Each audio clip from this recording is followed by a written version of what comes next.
की TV news में आपका स्वागत है। मैं हूं स्तुति और आइए एक नजर डालते हैं शहर की प्रमुख सुर्खियों पर। रोहनिया थाने की पुलिस ने अपहृत बालक को सकुशल बरामद कर अपहरणकर्ता को किया गिरफ्तार।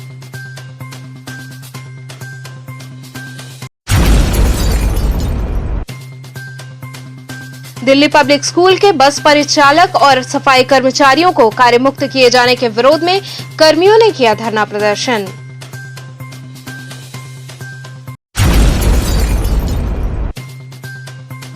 बदमाशों को जल्द सजा हो, इसके लिए गैंगस्टर कोर्ट का हो रहा निर्माण।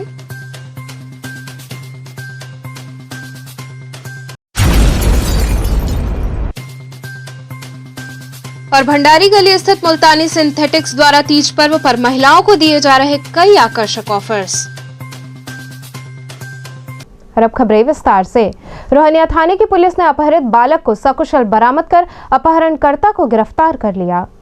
रोहनिया थाने की पुलिस ने फिरौती हेतु अपहरण के मामले में 2 घंटे के अंदर अपहृत बालक को सकुशल बरामद कर अपहरणकर्ता को गिरफ्तार कर लिया। मामले का खुलासा करते हुए एसपी ग्रामीण अमित वर्मा ने बताया कि रोहनिया अंतर्गत ग्राम मोहन सराय श्री कृष्ण अंश ढाबा से 6 वर्षीय बच्चे के सनसनीखेज फिरौती हेतु अपहरण के संदर्भ में अशोक कुमार द्वारा रोहनिया थाने पर मदन लाल पटेल के खिलाफ मुकदमा पंजीकृत कराया गया, जिसमें पुलिस टीम ने तत्परता दिखाते हुए अपहृत बच्चे को सकुशल बरामद किया। साथ ही अपहरणकर्ता मदन लाल पटेल को गिरफ्तार कर लिया। देखिए, आज एक सवेरे 9:30 बजे सूचना मिली थी कि एक 8 वर्ष के बालक का अपहरण हो गया है। मोहन सराय के निकट ही इसके पिता जो है वो एक ढाबे का संचालन करते हैं। उनके द्वारा बताया गया कि उनके बच्चे का अपहरण हो गया है। उनके नौकर के ही द्वारा ये अपहरण किया गया है। सूचना मिलते ही सबसे पहले पुलिस ने जो है उनकी प्रथम सूचना रिपोर्ट को दर्ज करते हुए तुरंत ही इन्वेस्टिगेशन शुरू कर दी। थाने के साथ साथ क्राइम ब्रांच पर भी लगाया गया और लोकल इंटेलिजेंस और सर्विलेंस के माध्यम से हम लोग इस लड़के के पास जो अपहरण करता था, इसके पास मात्र 2 घंटे में ही हमने इसको घेरा और इसके लड़के की सकुशल बरामद की करी उनके लड़के की।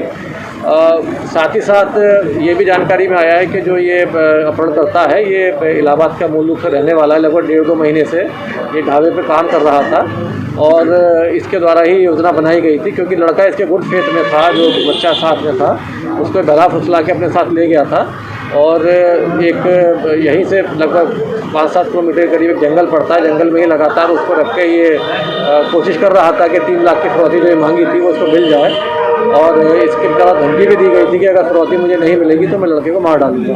तो पुलिस के लिए बड़ा चैलेंजिंग था कि क्योंकि ऐसे केसेस में छोटे बच्चों की हत्या जनरली कर दी जाती है अपहरणकर्ता द्वारा जो है, तो बच्चे की भी सेफ रिकवरी करना और अपहरणकर्ता को पकड़ना पुलिस के लिए चैलेंज था, जो हमारी क्राइम ब्रांच और थाने की फोर्स ने मिलकर जो है बहुत जल्दी ही जो है लगभग 2-3 घंटे के अंदर ही इस केस को वर्कआउट किया है। मेरे द्वारा जो है हमारी टीम जिसने काम किया है 25,000 का नाम उसको घोषित किया गया। सर, बच्चे की बरामदगी कहाँ से हुई है? ये बरामदगी जो है, देखिए यहाँ से मैंने जैसे बताया 4-5 किलोमीटर की दूरी से एक जंगल है, वो वहीं से अभी इसकी बरामदगी हुई है। सर, अभी तो कोई प्रारंभिक इतिहास भी रहा है इसका? अभी जो प्राथमिक, क्योंकि बहुत जल्दी अभी हम लोगों ने वर्कआउट किया है तो अभी से पूछताछ चल रही है, लेकिन प्राथमिक पूछताछ पता ये चला है कि इलाहाबाद में इसकी ये 2 बार जेल जा चुका है। एक से बार सिविल लाइन थाने से जा चुका है, एक बार मेजा थाने से जा, बाकी चीज़ें तस्दीक की जा रही हैं और आपराधिक इतिहास भी इसका निश्चित है और इसमें आगे भी हम देख रहे हैं कि और भी इसके साथ कोई और लोग तो मिले हुए नहीं है और इसके ऊपर क्या क्या केसेज है, इसमें इन्वेस्टिगेशन जारी है। अपहरण के बाद सर जो फिरौती की मांग की परिजनों द्वारा कुछ पैसा दिया गया अकाउंट में? देखिए, फादर ने उसके गुड फेथ में लेने के लिए लगभग 24-25 हज़ार रुपये इसके अकाउंट में ट्रांसफ़र किया था। वो डर ये था कि अगर नहीं उसमें गुड फेथ हम करेंगे तो ये हत्या कर सकता था, तो वो पैसे की बरामदगी इसके पास से की जाएगी। दिल्ली पब्लिक स्कूल के बस परिचालक और सफाई कर्मियों को कार्यमुक्त किए जाने के विरोध में कर्मचारियों ने धरना प्रदर्शन किया। Delhi public school Kajisarai admin के द्वारा स्कूल के बस परिचालक और सफाई कर्मियों को बिना किसी कारण से सेवा मुक्त किए जाने के विरोध में लगभग 1.5 दर्जन से ज्यादा कर्मचारियों ने थाना बड़ा गांव के हरौआ पुलिस चौकी पर विरोध दर्ज कराया और कहा कि जिस प्रकार से हमें स्कूल प्रशासन के द्वारा निकाला जा रहा है वो गलत है। हमें बिना किसी सूचना के निकाला जा रहा है, जिसका हम पुरजोर विरोध करते हैं। हमारी मांग है कि हमें पुनः ड्यूटी पर बुलाया जाए। अगर हमें न्याय नहीं मिला तो हम बड़े आंदोलन को बाध्य होंगे। क्या मामला है और आज कहाँ है? मामला सर यह है कि हमारे साथ जो ड्राइवर, वाशरमैन सभी लोग हैं, ये लोग कोई 10 साल, कोई 15 साल, कोई 8 साल से सेवा कर रहे हैं। उसमें DPS काशी में प्रिंसिपल सुनील सिंह रावत और एडमिन मैनेजर संदीप सिंह, ये 2 लोग जो है इन लोगों को आए 1 साल, किसी को 1.5 साल हो रहा है। जो हमारे सारे ड्राइवर और हमारे वाशरमैन, लैब असिस्टेंट, ये सारे लोग हैं, इनको ये इतना प्रताड़ित किए हैं कि कोरोना काल में इन्होंने सैलरी जो है नामात्र, किसी को 1000 अल्टरनेट करके ड्यूटी देते थे और कोरोना काल में किसी को 1000, किसी को 1500 ऐसे देते थे। इधर विगत जो है 6 महीने से बिल्कुल पैसा बंद कर दिए हैं, बिल्कुल सैलरी देना ही बंद कर दिए हैं। इसके बाद इन्होंने जो है एक बोले कि जो है आप लोग बैक डेट का छुट्टी ले लीजिए, 4 महीने का छुट्टी ले लीजिए। छुट्टी न लेने पर ये दबाव बनाने लगे कि अगर छुट्टी नहीं लेंगे तो हम आप लोगों को टर्मिनेट कर देंगे। इस तरह की धमकी, इस तरह का दबाव फोन द्वारा स्कूल में जाकर मिलने, कौन दे रहा था धमकी जो है प्रिंसिपल और एडमिन मैनेजर सुनील सिंह रावत और एडमिन मैनेजर संदीप सिंह, ये दोनों लोग ये धमकी दिए हैं कि आप लोगों को स्कूल से निकाल दिया जाएगा और स्कूल गेट के बाहर कर भी दिया गया।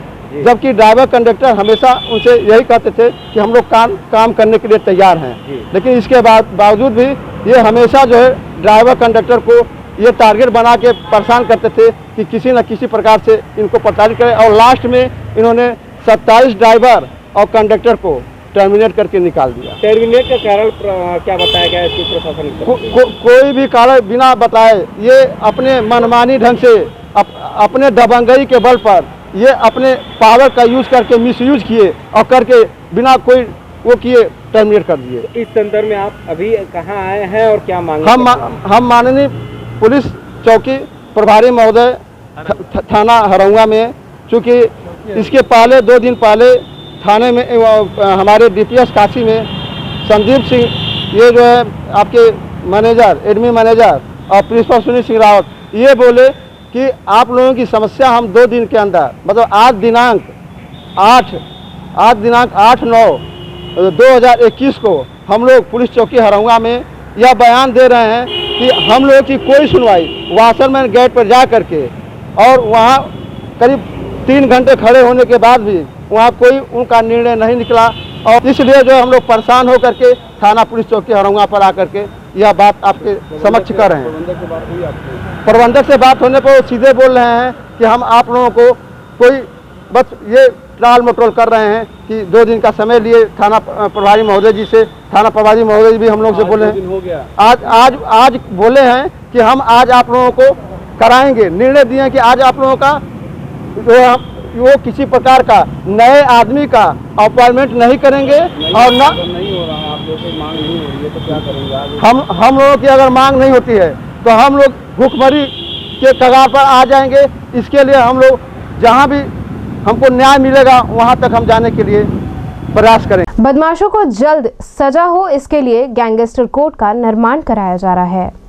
प्रधानमंत्री के संसदीय क्षेत्र वाराणसी में कमिश्नरी प्रणाली लागू हो चुकी है। ऐसे में आए दिन नए कार्यालयों की आधारशिला रखी जा रही है। इसी क्रम में बदमाशों को अतिशीघ्र सजा हो और पुलिस का समय बचे, इसके लिए गैंगस्टर कोड का निर्माण हो रहा है, जो कि अतिशीघ्र बनकर तैयार हो जाएगा। Additional commissioner of police Subhash Chandra Dubey ने मीडिया से बात करते हुए बताया कि कमिश्नरेट सिस्टम आने के बाद प्रत्येक चीज़ों का फिर से आकलन करते हुए तमाम ज़रूरी चीज़ों को आयाम दिया जा रहा है। इसी तरह से कमिश्नरेट में पुलिस की जिम्मेदारी बढ़ गई है, जिसको देखते हुए गैंगस्टर कोड का निर्माण हो रहा है, जिससे बदमाशों को जल्द सजा मिल पाएगी और पुलिस का समय भी बचेगा। वहीं दूसरी ओर additional commissioner police Subhash Chandra Dubey ने बताया कि जिस प्रकार से वर्तमान समय में ऑनलाइन या साइबर क्राइम बढ़ा है, उसकी गंभीरता को देखते हुए पुलिस कमिश्नर ए सतीश गणेश ने हेल्पलाइन नंबर जारी किया है, जिससे कि साइबर क्राइम के बढ़ते हुए अपराध पर काबू पाया जा सके। इसके पहले भी सर एक जब यहाँ पे एसएसपी हुआ करते थे प्रभाकर चौधरी, तो उन्होंने भी एक नंबर जारी किया था, लेकिन उसका जनता को लाभ नहीं मिल पा रहा था। तो अब इससे कितना लाभ मिलेगा कमिश्नरेट पुलिस लागू होने के बाद? मेरा मानना है कि आज के इस ग्लोबलाइजेशन और डिजिटलाइजेशन के एज में जितना ज़्यादा संपर्क के चैनल होंगे, जितना ज़्यादा इंफॉर्मेशन के सोर्स होंगे, उतना ज़्यादा पारदर्शिता बढ़ेगी। ये जो भी हेल्पलाइन नंबर्स जारी किए जाते हैं समय समय पर या जो अभी भी जारी हुआ है, उसका उद्देश्य ज़्यादा से ज़्यादा जन समस्याओं को सीधे सीधे सीपी सर से जोड़ना और उनका समयबद्ध, गुणवत्तापूर्ण व त्वरित निस्तारण सुनिश्चित कराना है। सर, ग्रामीण क्षेत्रों तक ये सुविधाएं नहीं पहुंच पाती हैं। फिलहाल आपकी जानकारी के लिए हम बताना चाहेंगे कि ग्रामीण क्षेत्र पुलिस कमिश्नरेट सिस्टम में नहीं है और हम लोग परिचर्या कमिश्नरेट सिस्टम पर ही कर रहे हैं। भंडारी गली स्थित मुल्तानी सिंथेटिक्स द्वारा तीज पर्व पर महिलाओं को कई आकर्षक ऑफर्स दिए जा रहे हैं। भंडारी गली स्थित मुल्तानी सिंथेटिक्स में तीज पर्व पर कई आकर्षक ऑफर्स ग्राहकों को दिए जा रहे हैं। उपहार स्वरूप महिलाओं को मुफ्त में मेहंदी लगाई जा रही है, जिसमें सैकड़ों महिलाओं ने पहुंचकर इसका लाभ उठाया। वहीं वहां बने सेल्फी पॉइंट पर भी महिलाओं ने मेहंदी के साथ फोटो खिंचवाई। इस दौरान प्रतिष्ठान के अधिष्ठाता अमित मेहरोत्रा ने बताया कि प्रतिवर्ष इस तरह का हम आयोजन करते आए हैं ताकि महिलाएं इस पर्व को खुशी से मना सकें। कोविड-19 के नियमों का पालन करते हुए बड़े ही उत्साह से हम लोगों ने ये आयोजन किया है। उन्होंने बताया कि आने वाले त्योहारों और लगन को देखते हुए हमारे यहाँ नई रेंज की साड़ियाँ, लहंगे, सूट इत्यादि उचित रेट पर उपलब्ध हैं। बांस फाटक पे अपनी दुकान मुल्तानी सिंथेटिक के नाम से साड़ियों की, लहंगे की पड़ती है। अमित जी, इस तीज के पावन पर्व पर किस तरह का आप सुविधा दे रहे हैं? तीज के पावन पर्व पे हमने अपने माताओं बहनों के लिए एक उपहार स्वरूप मुफ्त मेहंदी का आयोजन किया है, जिसमें वो सारी महिलाएं आएँ और चाहे वो हमारे कस्टमर हों या ना हो, वो हमारे यहाँ के मेहंदी लगवाएं। और कितने लोगों का लक्ष्य रखें आप? पिछले 3 दिन से मेहंदी लग रही है और रोज़ कम से कम 100 से 150 लोग महिलाएं तो लगवा ही रही हैं। और साथ में हमने एक सेल्फी पॉइंट भी अच्छा सा किया है, जिस पे उन लोग खूब एंजॉय कर रही हैं और बच्चे, साथ में माताएं, बहनें, सारे लोग जो है सेल्फी पॉइंट का खूब एंजॉय कर रहे हैं, उसे एंजॉय कर रहे हैं। आगे किन किन चीज़ों का आप जो है लोगों को सेवा देने का ये अवसर प्राप्त करते हैं? ये अवसर तो ऐसा है कि हम तो सेवा के लिए ही बैठे हैं।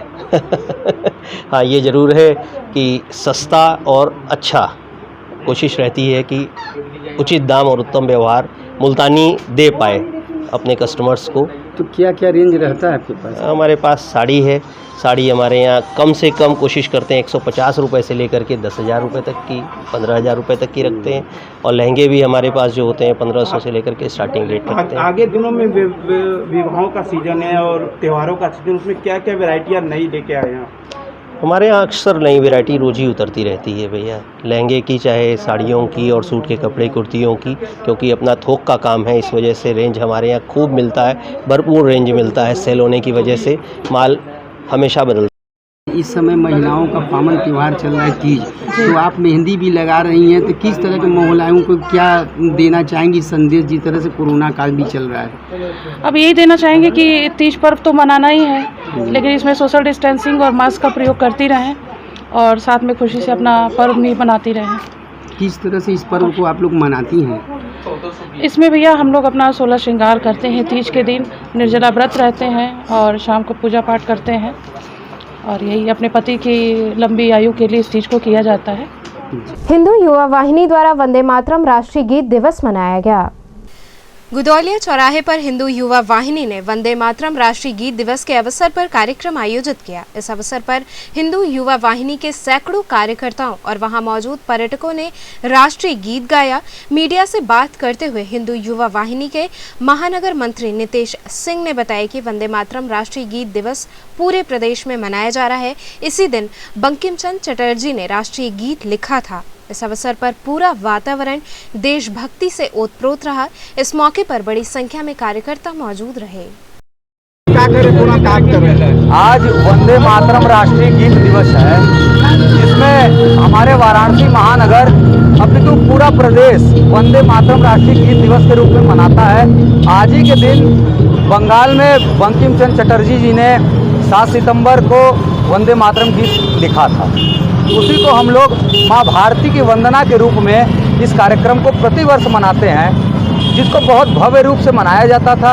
और कोरोना गाइडलाइंस को देखते हुए इस बार यह कार्यक्रम हमारे वाराणसी महानगर के 12 मंडल में किए जा रहे हैं। टीआरबी के जवानों ने वेतन भुगतान के संदर्भ में मंडलायुक्त को ज्ञापन सौंपा। ट्रैफिक ब्रिगेड के जवानों ने मानदेय भुगतान को लेकर मंडलायुक्त को ज्ञापन सौंपा। इस दौरान उन्होंने कहा कि विगत 28 नवंबर 2015 से ट्रैफिक ब्रिगेड के जवानों को यातायात पुलिस लाइन वाराणसी द्वारा प्रशिक्षण उपरांत वाराणसी के यातायात व्यवस्था में सेवा लिया जा रहा था, जिसका मानदेय वाराणसी विकास समिति देती थी। लेकिन 31 जनवरी 2018 को वाराणसी विकास समिति द्वारा पीआरबी के जवानों को सेवा मुक्त कर दिया गया। पुनः आयुक्त के आदेशानुसार पुलिस अधीक्षक यातायात के संरक्षण में चुनाव के समय पुलिस बल के अभाव में ट्रैफिक ब्रिगेड के जवानों द्वारा वाराणसी शहर के चौराहे, तिराहे एवं फैंटम ड्यूटी लगाई गई थी, परंतु ड्यूटी का मानदेय भुगतान अभी तक नहीं दिया गया। इस संदर्भ में हमने कई बार उच्चाधिकारियों को ज्ञापन सौंपा है, परंतु इस पर अब तक कोई कार्रवाई नहीं की गई है। हम सभी टीआरबी के जवान पिछले 3 साल से यातायात पुलिस लाइन वाराणसी में बनारस शहर की यातायात व्यवस्था में रेगुलर ड्यूटी करते थे। अगस्त 2018 में हम लोग को सेवा मुक्त कर दिया गया। पुनः 2019 में माननीय मंडलायुक्त वाराणसी मंडल वाराणसी महोदय जी के आदेशानुसार हम सभी जवानों की ड्यूटी लगाई गई लोकसभा चुनाव के दौरान, जिसका मानदेय भुगतान अभी तक हम लोग का लंबित है। मानदेय की मांग करते करते हमारा टीआरबी का एक जवान सोनू रेखवाल, जो बांदा का रहने वाला था, यही हुकुरगंज में फांसी लगाकर आत्महत्या कर चुका है, लेकिन फिर भी शासन प्रशासन द्वारा कोई कार्रवाई नहीं हुई। और हम सभी टीआरबी के जवानों को ड्यूटी के दौरान आश्वासन दिया गया था पुलिस अधीक्षक यातायात महोदय द्वारा कि आप सभी जवानों को होमगार्ड में समायोजन के लिए हम लोग उत्तर प्रदेश शासन को प्रस्ताव बनाकर भेजेंगे। शासन और वाराणसी शहर के उच्च अधिकारी द्वारा हम लोगों के साथ बहुत बड़ा छल किया गया है। हम सभी टीआरबी के जवान वर्तमान बेरोजगार हैं। हमारी महिला टीआरबी भी मौजूदा समय बेरोजगार हैं। हमारी एक महिला टीआरबी सारिका भारद्वाज पिछले 1.5 साल से कैंसर से जूझ रही है। बात अगर की जाए तो कितने दिनों से वेतन आपका रुका हुआ, किन किन अधिकारियों से गुहार लगा चुके हैं? हम लोग का वेतन लगभग 2.5 साल से रुका हुआ है, जो माननीय मंडलायुक्त वाराणसी मंडल वाराणसी महोदय द्वारा लंबित है। क्या इस प्रकरण उपरोक्त प्रकरण की कार्रवाई जांच माननीय मुख्यमंत्री कार्यालय द्वारा किया जा चुका है। जांच में कुल 42,600 रुपये हम लोग को 4 दिवस का ड्यूटी का मानदेय निर्गत किया जाना है, जो इनके द्वारा केवल हम लोग को भ्रम किया जा रहा है। कभी विश्वनाथ मंदिर में ट्रांसफर किया जा रहा है, लेकिन मंदिर प्रशासन कह रहा है कि आपकी ड्यूटी शासन द्वारा ली गई है, मंदिर का पैसा 30,000 रुपये दिया जाए, केवल हम लोग के साथ समय बिताया जा रहा है। अभी आज आप लोग ज्ञापन किसको दिए हैं और क्या आश्वासन मिला यहाँ से? अभी हम लोग मंडलायुक्त वाराणसी मंडल वाराणसी महोदय जी कार्यालय पर आए थे, लेकिन कार्यालय पर किसी की मौजूदगी नहीं थी। अभी हम लोग बंगले पर देने के लिए जा रहे हैं पत्रक। यह वक्त हो चला एक छोटे से ब्रेक का, बने रहिए केटीवी के साथ।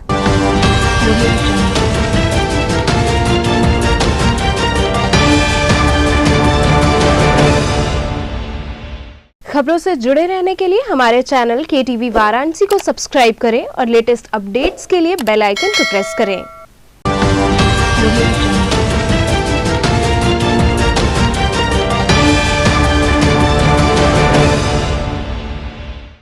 ब्रेक के बाद आपका स्वागत है। भाजपा ओबीसी मोर्चा के प्रदेश अध्यक्ष नरेंद्र कश्यप पत्रकारों से रूबरू हुए।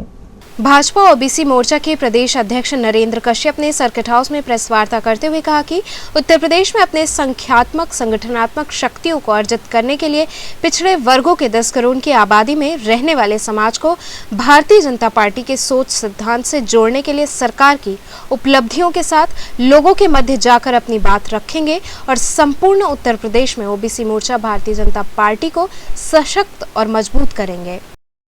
ओबीसी मोर्चे ने लक्ष्य तय किया है ओबीसी मिशन 2022 के माध्यम से आपकी बार फिर 300 के पार का लक्ष्य लेकर ओबीसी मोर्चा उत्तर प्रदेश में अपने संगठनात्मक शक्तियों को अर्जित करने के लिए पिछड़े वर्गों के 10 करोड़ की आबादी में रहने वाले बड़े समाज को भारतीय जनता पार्टी की सोच सिद्धांत के साथ जोड़ने के लिए देश और प्रदेश की सरकार की उपलब्धियों के साथ पिछड़ों के मध्य जाकर अपनी बात कहते हुए संपूर्ण उत्तर प्रदेश में ओबीसी मोर्चा भारतीय जनता पार्टी को सशक्त और मजबूत करने के लिए प्रदेश के मैदान में है।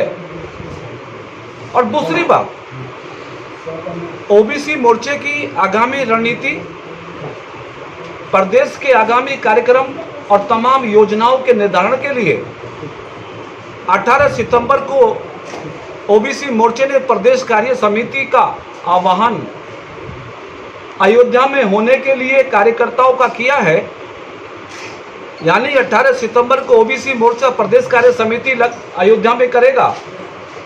पिछड़े वर्गों के कल्याण हित के लिए जो फैसले लिए, उत्तर प्रदेश की सरकार में सर्वांगीण विकास की नीति को लेकर जो योगी सरकार ने फैसले लिए, उन सब फैसलों के साथ ओबीसी समुदाय को जोड़ते हुए भारतीय जनता पार्टी को आने वाले 2022 के चुनाव में फिर एक बार 300 के पार के लक्ष्य को पूरा करने के लिए ओबीसी मोर्चा उत्तर प्रदेश के मैदान में है। खुशी है कि ओबीसी मोर्चे के संगठनात्मक शक्तियों के माध्यम से आज पूरे प्रदेश में ये मोर्चा फल फूल रहा है और आने वाले समय में उत्तर प्रदेश की सरकार की सत्ता का निर्धारण इसी ओबीसी मोर्चा के माध्यम से होने वाला। अग्रसेन कन्या पीजी कॉलेज में मेहंदी प्रतियोगिता आयोजित की गई।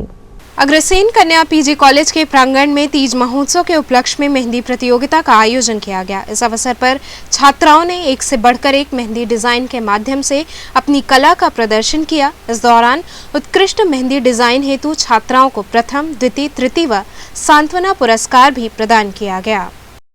मैडम, आज किस तरह का यहाँ प्रतियोगिता चल रहा है मेहंदी का?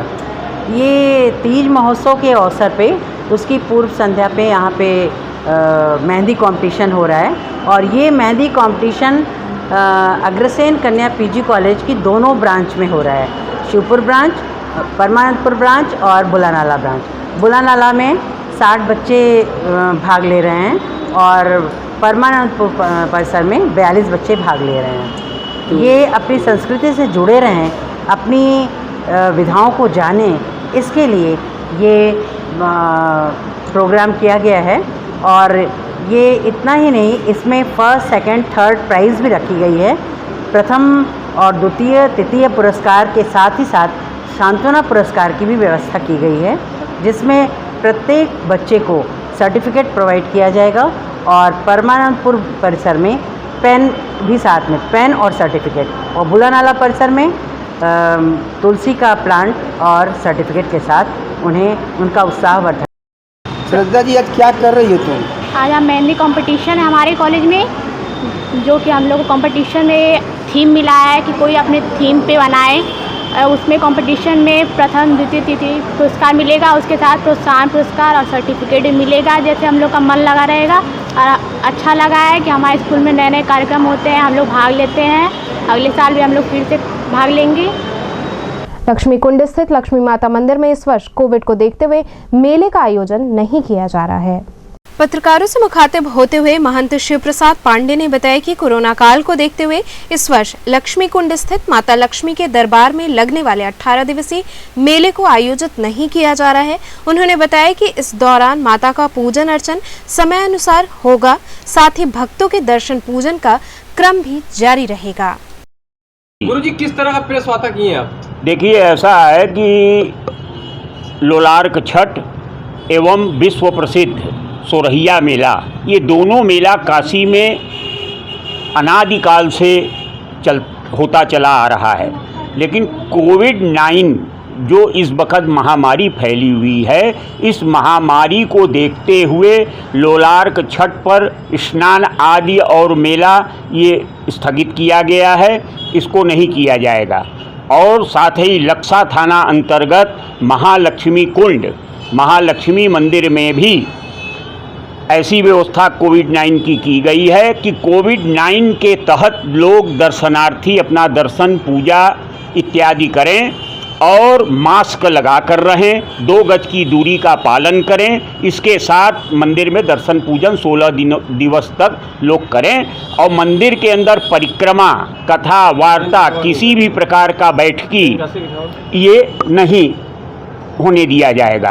और सभी लोगों से अपील है कि अपने घरों में रहकर लोलार्क छठ एवं सोरहिया मेला महालक्ष्मी का अनुष्ठान, पूजा इत्यादि अपने घरों में रहकर करें और सिर्फ दर्शन के लिए जाएं तो जो व्रती महिलाएं 16 दिनों तक व्रत रहती हैं वो मास्क लगाकर 2 गज की दूरी बनाकर माता का दर्शन कर अपने घर को जाएं और भगवती से प्रार्थना करें कि राष्ट्र में सुख, समृद्धि, ऐश्वर्य की वृद्धि हो और ये कोविड-19 स्मार्ट विद्युत मीटर से हो रही परेशानियों के विरोध में सुबह बनारस क्लब के सदस्यों ने मैदान स्थित विद्युत उपकेंद्र पर प्रदर्शन किया।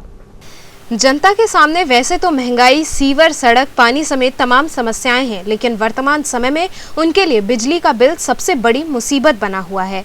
जिन घरों में स्मार्ट मीटर लगा है, उन घरों के उपभोक्ता सामान्य रूप से भाग रहे बिजली बिल से काफी परेशान हैं। आम जनमानस की इस जटिल समस्याओं को देखते हुए सामाजिक संस्था सुबह बनारस क्लब के बैनर तले संस्था के अध्यक्ष मुकेश जायसवाल एवं व्यापारी नेता विजय कपूर के नेतृत्व में मैदागन स्थित विद्युत उपकेंद्र के पास स्मार्ट मीटर को बदलकर सामान्य मीटर लगाने की मांग करते हुए प्रदर्शन किया गया। इस दौरान संस्था के सदस्यों ने कहा कि जिन उपभोक्ताओं के घर में स्मार्ट मीटर लगा है, उन उपभोक्ताओं को लगातार शिकायत आ रही है कि उनका बिल पहले की तुलना में 3 से 4 गुना ज्यादा आने लगा है। किसी के मीटर में यूनिट भाग रही है तो किसी का बिल बढ़कर आ रहा है, लेकिन उन्हें कोई ये बताने वाला नहीं है कि आखिर ऐसा क्यों हो रहा है। संस्था द्वारा विद्युत विभाग से आम जनमानस के इस जटिल समस्या का निदान करते हुए जल्द से जल्द स्मार्ट मीटर को बदलकर सामान्य मीटर लगाने की मांग की गई। कार्यक्रम में प्रमुख रूप से महासचिव राजन सोनी, उपाध्यक्ष अनिल केसरी, उपाध्यक्ष चंद्रशेखर चौधरी, विशेषरगंज व्यापार मंडल के अध्यक्ष अशोक गुप्ता सहित कई लोग उपस्थित रहे। मुकेश जी, आज किस तरह का ये कार्यक्रम कर रहे हैं? आज हम लोग वाराणसी शहर में स्मार्ट मीटर के खिलाफ यहाँ पर मैदागिन स्थित भारतेंदु पार्क के जो विद्युत विभाग है उसके बाहर जो है कार्यक्रम किए हैं, क्योंकि वाराणसी में इस समय जो स्मार्ट मीटर जो है बहुत तेज़ी से भाग रहा है। लोगों के घर अनाप शनाप बिल आ रहा है, लोग उससे त्रस्त हैं। किसी का मीटर भाग रहा है और अगर घर में कोई सदस्य नहीं है तब भी मीटर पर बिल चढ़कर आ रहा है। उन जनता की समस्याओं को देखते हुए आज हम लोगों ने यहाँ पर प्रदर्शन किया है। तो क्या मांग करते हैं? हमारा मांग जो है विद्युत विभाग से है कि जो स्मार्ट मीटर लगा है या तो उसको जो है ठीक करें, अगर ठीक नहीं कर सकते हैं तो उसको हटाकर सामान्य मीटर लगाएं और आम जनता को राहत दें। कबीर चौरा स्थित एक लॉन में तीज पर्व के उपलक्ष्य में गरीब असहाय महिलाओं में साड़ी वितरित की गई। स्वर्गीय कलावती देवी और स्वर्गीय रघुनाथ प्रसाद अग्रहरी चैरिटेबल ट्रस्ट की ओर से कबीर चौरा स्थित एक लॉन में तीज के उपलक्ष्य में गरीब व असहाय महिलाओं को साड़ी वितरण का आयोजन किया गया। इस अवसर पर सैकड़ों महिलाओं में साड़ी वितरित की गई ताकि वो भी इस पावन त्योहार को खुशी से मना सकें। कार्यक्रम के दौरान सनी जौहर, प्रमोद अग्रहरी, प्रदीप जायसवाल, तिलकराज मिश्रा, नेहा सिंह सहित ट्रस्ट के लोग व व्यापारी उपस्थित रहे। क्या है, आज किस तरह का साड़ी वितरण कर रही हैं आप लोग? ये जिस तरह से आप जानते हैं कि हमारी रीति रिवाज है, तीज का पर्व चल रहा है और हम सभी हमारी जो माताएं बहनें हैं उनके लिए ये छोटा सा समारोह रखा गया है ताकि जिस तरह से हम तीज का पर्व मनाते हैं, नए कपड़ों को पहनते हैं, श्रृंगार करते हैं, तो उसी तरह से इस चीज़ को देखते हुए हमने उनके लिए भी एक छोटा सा शुभ काम किया है। संदेश देने का प्रयास किया जा रहा है इस कार्यक्रम के माध्यम से? इस कार्यक्रम के माध्यम से हम यही संदेश देंगे कि जो माताएं बहनें हमारे आगे के लिए जुड़ना चाहती हैं चीज़ों से और हम चाहते हैं कि वो हमारे साथ जुड़े और किसी भी तरह की उनकी जो भी दिक्कतें हैं, खाने से पीने से परेशानी जो भी है, उनकी परेशानियाँ, घर से उत्पीड़न जो भी है, हम हमेशा उनके साथ खड़े हैं और हर तरह से हमेशा खड़े हैं। तो चलते चलते पुनः एक नज़र डालते हैं शहर की प्रमुख सुर्खियों पर। रोहनिया थाने की पुलिस ने अपहृत बालक को सकुशल बरामद कर अपहरणकर्ता को किया गिरफ्तार।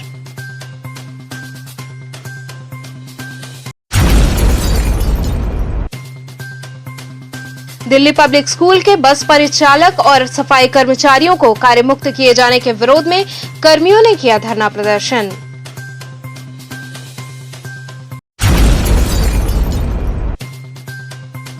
बदमाशों को जल्द सजा हो, इसके लिए गैंगस्टर कोर्ट का हो रहा निर्माण।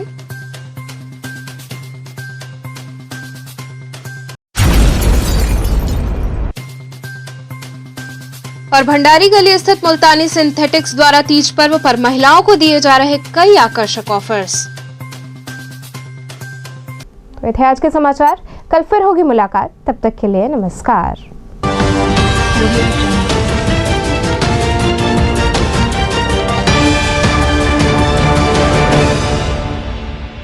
खबरों से जुड़े रहने के लिए हमारे चैनल KTV वाराणसी को सब्सक्राइब करें और लेटेस्ट अपडेट्स के लिए बेल आइकन को प्रेस करें।